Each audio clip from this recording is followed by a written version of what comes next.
এই লেকচারে আমরা তোমাদের এসএসসি পদার্থবিজ্ঞানের চ্যাপ্টার 2 এর একটি প্রবলেম সলভ করব। যদিও এটা পিওর গতির প্রবলেম বলা যাবে না, এটা হচ্ছে গতি প্লাস বল, এই দুইটা অধ্যায়ের কম্বিনেশনেই এই প্রবলেমটা। তো কোশ্চেনটাতে বলা হচ্ছে কি যে 1 মিলিগ্রাম ভরের 1 ফোঁটা পানি 20 মিটার উপর থেকে বাতাসের বাধা অতিক্রম করে 15 মিটার পার সেকেন্ড বেগে ভূমিতে পতিত হয়। তো পানির ফোঁটাটি ভূমিতে পতিত হতে প্রয়োজনীয় সময় নির্ণয় করো। তো আমরা এখানে আরেকটা প্রবলেম সলভ করব, সেটা হচ্ছে কি যে বাতাসের বাধা কত। এই দুইটা প্রবলেম আমরা সলভ করব। বাতাসের বাধা নির্ণয় করো।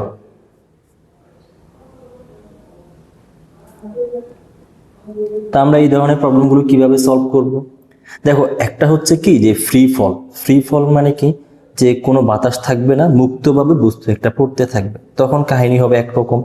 বাট এখন কি হয়, এদিকে দেখো, ধরো এখানে তো কোনো বাতাস টাতাস নাই, যেহেতু কোনো বাতাস টাতাস এখানের মধ্যে নাই, তাহলে এই বস্তু যেটা এটা মুক্তভাবে পড়তে থাকবে নিচের দিকে। তাহলে এই বস্তুটা নিচের দিকে মুক্তভাবে পড়তে থাকবে, বাধা দেওয়ার মতো কেউ নাই, তাহলে নিচের দিকে পড়তে থাকবে। এখন কথা হচ্ছে কত ত্বরণে পড়বে। তো এই ক্ষেত্রে ত্বরণ যেটা হবে সেটা হচ্ছে 9.8, ত্বরণের মান হচ্ছে 9.8 মিটার পার সেকেন্ড স্কোয়ার। কেন? কারণ এই যে বস্তু যেটা কেন পড়ছে, পৃথিবীর টানের কারণে পড়ছে। তো আমরা জানি যে যে কোনো বস্তুকে পৃথিবী কত বলে টানে, F ইকুয়াল mg। বস্তুর ভর যদি এখানের মধ্যে m হয় তাহলে mg বলে টানবে। তো এখানের মধ্যে যে কোনো বস্তুর জন্য তো পৃথিবীর ত্বরণ ফিক্স করে দিছে, ওই ত্বরণটা কত, 9.8। ঠিক আছে। তো এখন দেখো, এখন আমাদের কোশ্চেন যেটা, এখানে কিন্তু বাতাস আছে, যেহেতু বাতাস আছে, যদিও পৃথিবী কি করতে চেষ্টা করতেছে এখানে, তো তোমার কাছে মনে করো কি যে এটা হচ্ছে তোমার পৃথিবী। তো এই পৃথিবী কি করার চেষ্টা করতেছে এখানে, এই বস্তু যেটা আছে এখানে এটাকে নিচের দিকে টান দেওয়ার চেষ্টা করতেছে, কত ত্বরণে ফেলার চেষ্টা করতেছে, জি সমান 9.8। বাট প্রবলেম হচ্ছে কি জানো, যে এখানে তো বাতাস আছে, যেহেতু এখানের মধ্যে বাতাস আছে, এখন এই বাতাসগুলো কি বস্তুটাকে নিচের দিকে পড়তে দিবে?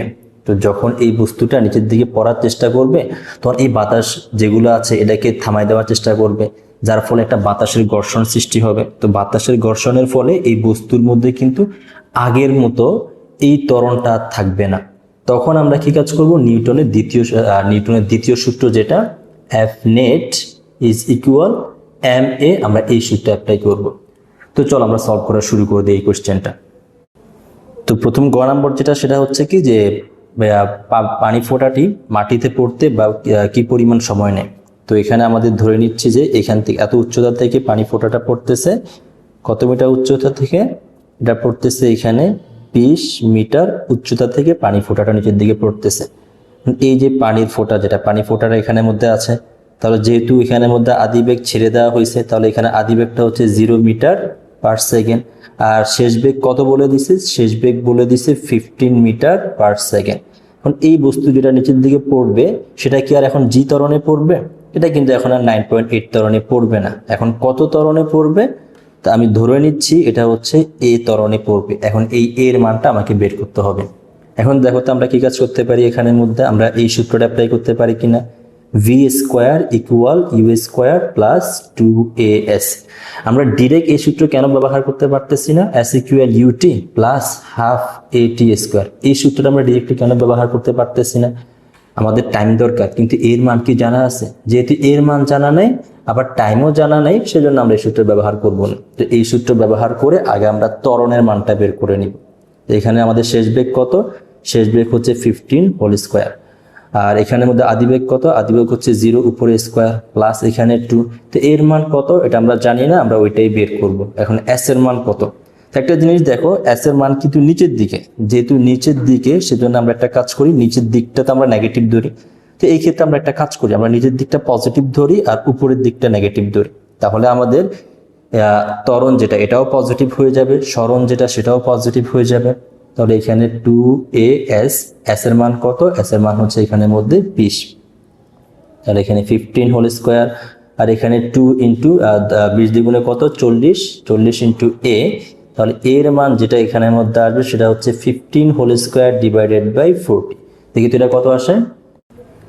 তো 15 হোল স্কোয়ার ডিভাইডেড বাই কত, ডিভাইডেড বাই এখানের মধ্যে 40। তো এই মানটা আসতেছে এখানে তোমার কাছে, সেটা হচ্ছে 5.625 এত মিটার পার সেকেন্ড স্কোয়ার। ত্বরণটা কোন দিকে? ত্বরণটা নিচের দিকে। তো দেখো এখন কিন্তু 9.8 আর আসে নাই। তো আমরা ত্বরণ পেয়ে গেলাম। এখন আমরা একটা কাজ করি, আমাদের শেষ বেগ জানা আছে, আদি বেগ জানা আছে, ত্বরণও জানা আছে, লাগবে কি আমাদের? সময়। তো সময়টা বের করার জন্য আমরা এই সূত্রটা ইউজ করে দিই, v = u + at। শেষ বেগ কত? শেষ বেগ হচ্ছে 15। আদি বেগ কত? আদি বেগ হচ্ছে এখানের মধ্যে 0 প্লাস এর মান কত? 5.625 t। তাহলে t এর মান কত আসবে এখানে? 15 / 5.625। তাহলে কত আসতেছে এখানে? তোমার এখানের মধ্যে আসতেছে যে 15/5.625। তো 5.625 নিয়ারলি তোমার কাছে 2.667 এত সেকেন্ড সময় আসতেছে। তাহলে আমরা সময়টা পেয়ে গেলাম না? তাহলে এত সময় পরে বস্তুটা নিচের দিকে পড়বে। এখন কোশ্চেন আমাদের গ নম্বর যেটা ছিল সেটা হচ্ছে বাতাসের বাধা কত? বাতাসের বাধা কত? তো বাতাসের বাধা আমরা কিভাবে নির্ণয় করব? দেখো তো তোমার কাছে বস্তু কিন্তু কত উচ্চতায় ছিল? বস্তু ছিল তোমার কাছে এখানের মধ্যে 20 মিটার উচ্চতায়। তো 20 মিটার উচ্চতা যখন এখানে এটা ছিল, এই বস্তু যখন নিচের দিকে পড়ার চেষ্টা করবে তখন পৃথিবী কোন দিকে টান দিবে? পৃথিবী টান দিবে নিচের দিকে, Fg বলে। আর বাতাস যেটা, সেটা কোন দিকে বল দিবে? বাতাসটা এই বস্তুর গতিটাকে থামানোর চেষ্টা করবে, মানে বস্তুটাকে স্থির করে দেওয়ার চেষ্টা করবে। তাহলে বাতাসের বলটা থাকবে এখানে উপরের দিকে, এটাকে আমরা দিলাম বাতাসের বল, F উইন্ড। তাহলে এখন বস্তু কোন দিকে পড়তেছে? নিচের দিকে পড়তেছে। কত ত্বরণে? এ ত্বরণে। আর ত্বরণটা আমরা জানি। এখন কি এখানে আমরা নিউটনের দ্বিতীয় সূত্র অ্যাপ্লাই করতে পারি না? F net = কত? ma। তো F net কি? তো আমরা কিন্তু নিচের দিকটা পজিটিভ ধরে নিছি, এই দিকটা পজিটিভ আর উপরের দিকটা নেগেটিভ। তাহলে কত বলতে পারি এখানে? F net যেটা, F net এখানে কত হবে? F net হবে এই বল আর এই বল, এই দুইটা বলের যোগফল। যেহেতু এটা নিচের দিকে, এটা পজিটিভ, আর আমরা তো বলেই দিছি উপরের দিকটা নেগেটিভ, তাহলে Fg মাইনাস কত আসবে? F wind. আর এখানের মধ্যে m ইন্টু কত? a। এখন Fg তো জানা আছে, Fg কত হবে? mg। আর এখানে F উইন্ড আমার কাছে আমাদের বের করতে হবে, আর এখানে কত আসবে? ma। তাহলে আমাদের F উইন্ড যেটা আসবে সেটা হচ্ছে mg মাইনাস ma। আমরা কি কাজ করছি এখানে? এই F এটাই পাশে নিয়ে গেছি, এটাই পাশে নিয়ে আসছি, তাহলে এটাই পাশে মাইনাস হয়ে যাবে। এখন যার যার মান জানা আছে সেগুলো বসাই দাও। তাহলে এখানে F উইন্ড যেটা আসবে সেটা হচ্ছে, এখান থেকে m কমন নিয়ে নাও, g মাইনাস a। এখন g এর মান তো আমাদের কাছে জানাই আছে, তো এখানে m এর মান আমরা জানি 1 মিলিগ্রাম। তো 1 মিলিগ্রাম বা কত কেজি? 10⁻⁶ এত কেজি। আর g এর মান কত? 9.8। এর মান কত পাইছিলাম? এর মানটা এখানের মধ্যে আমরা পাইছিলাম এই যে এটা 5.625। তো এখান থেকে যা আসে তাই হচ্ছে আমাদের অ্যান্সার। তো এটা হচ্ছে আমাদের কাছে F উইন্ড, এত নিউটন। এখন তুমি চাইলে শর্টকাট অ্যাপ্লাই করতে পারতা। শর্টকাট কিভাবে? F উইন্ড = বস্তুর ভর ইন্টু পৃথিবীর ত্বরণ মাইনাস যত ত্বরণে বস্তুটা নিচের দিকে পড়তেছে। তো তুমি